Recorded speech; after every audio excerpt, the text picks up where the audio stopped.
Olá, povo de Deus, 34º domingo do tempo comum, solenidade de nosso Senhor Jesus Cristo, Rei do Universo. A nossa reflexão de hoje é a partir de Daniel 7, 13 a 14, Apocalipse 1, de 5 a 8 e João 18, de 33b a 37. Continuei insistindo na visão noturna, e eis que entre as nuvens do céu vinha um como filho de homem, aproximando-se do ancião de muitos dias, e foi conduzido à sua presença. Foram-lhe dados poder, glória e realeza, e todos os povos, nações e línguas o serviam.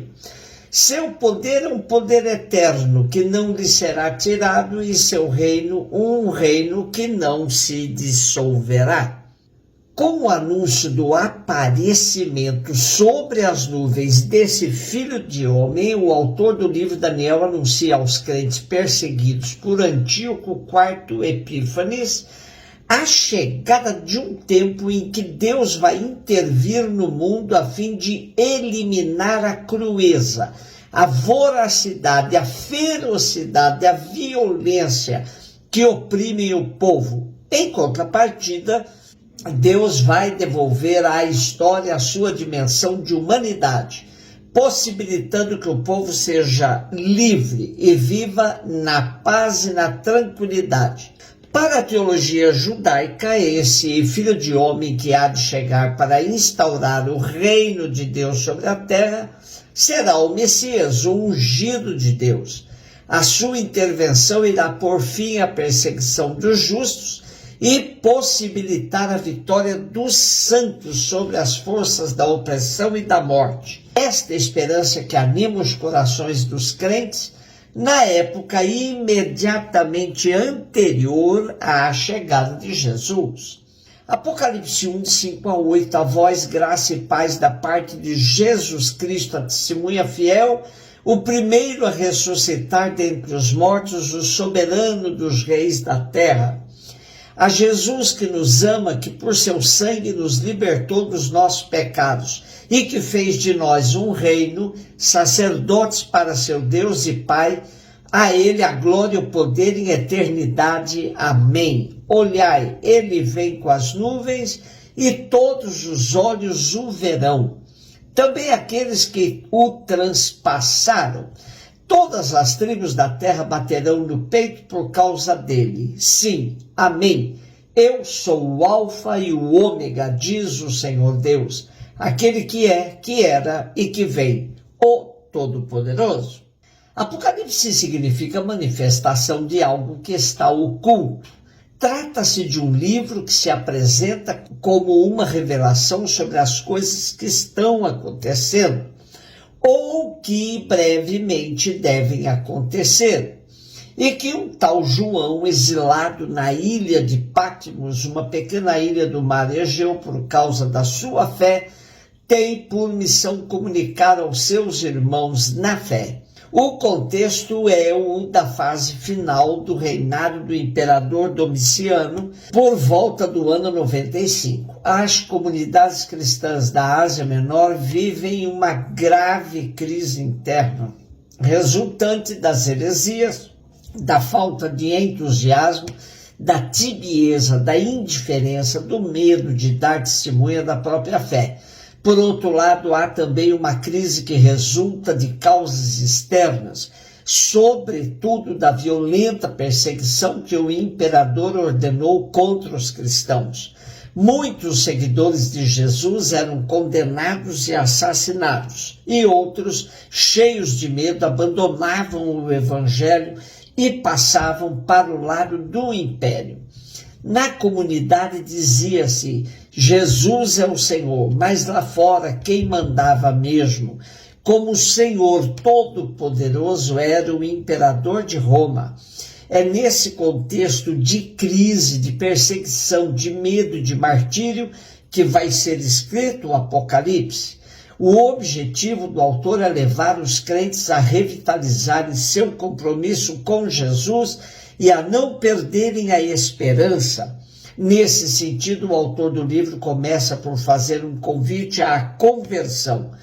passa depois a apresentar uma leitura profética da história humana que dá conta da vitória final de Deus e dos seus fiéis sobre as forças do mal. Estes conteúdos são apresentados com o recurso sistemático ao símbolo, como é típico da literatura apocalíptica, o que torna este livro estranho e difícil, mas ao mesmo tempo muito belo e interpelante. Nosso texto de hoje apresenta-nos alguns dos primeiros versículos do livro.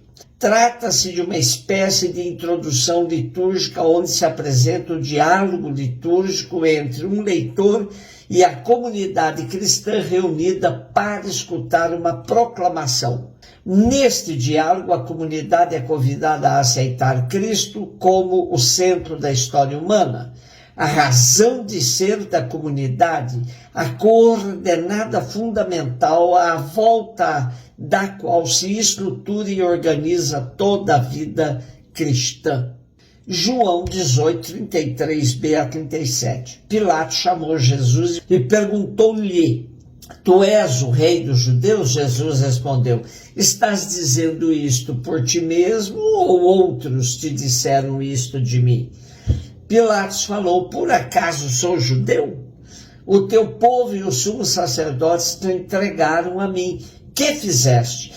Jesus respondeu: O meu reino não é deste mundo. Se o meu reino fosse deste mundo, meus guardas lutariam para que eu não fosse entregue aos judeus. Mas o meu reino não é daqui. Pilatos disse a Jesus: Então tu és rei. Jesus respondeu: Tu o dizes, eu sou rei. Eu nasci e vim ao mundo para isto, para dar testemunho da verdade. Todo aquele que é da verdade escuta a minha voz.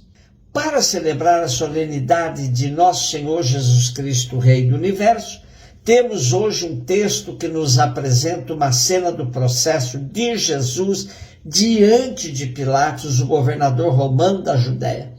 Para trás havia já ficado frente a frente de Jesus com os líderes judaicos, nomeadamente com Anás, sogro de Caifás, o sumo sacerdote. Anás, apesar de ter deixado o cargo de sumo sacerdote, continuava a ser um personagem muito influente, e foi ele provavelmente quem liderou o processo contra Jesus. Pilatos, o interlocutor romano de Jesus, governou a Judéia e a Samaria entre os anos 26 e 36. As informações que temos dele é que se trata de um governante duro e violento, obstinado e áspero, culpado de ordenar execuções de opositores sem um processo legal. Curiosamente, o autor do quarto evangelho descreve Pilatos como um homem fraco, indeciso e volúvel, uma espécie de marionete habilmente manobrado pelos líderes judaicos. Essa apresentação, que contradiz os dados deixados pelos historiadores da época, não deve ter grandes bases históricas.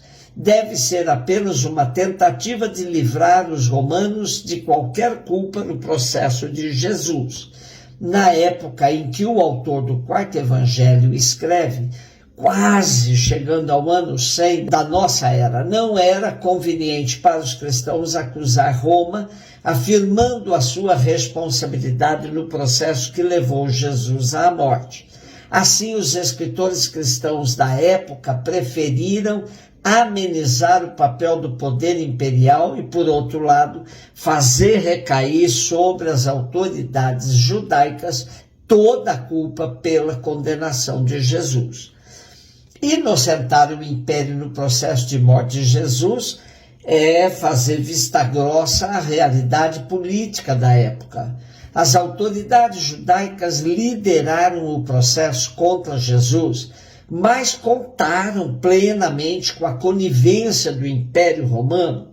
As autoridades judaicas não conseguiram ver em Jesus o Filho do Homem anunciado por Daniel, mas sim alguém que poderia ameaçar seu poder. Para Pilatos, Jesus deixa claro que não está interessado em poder, pois seu reino não é deste mundo. De nada adiantou, pois Pilatos, acossado pelas autoridades judaicas, acaba cedendo e dando continuidade ao processo de morte que levará Jesus até a cruz. Para nós, o reinado de Jesus é uma esperança de que um dia possamos viver na verdadeira paz como fruto da justiça. Por enquanto, o reinado de Jesus sofre violência e nos convida a torná-lo presente com o nosso testemunho. Um beijo no seu coração.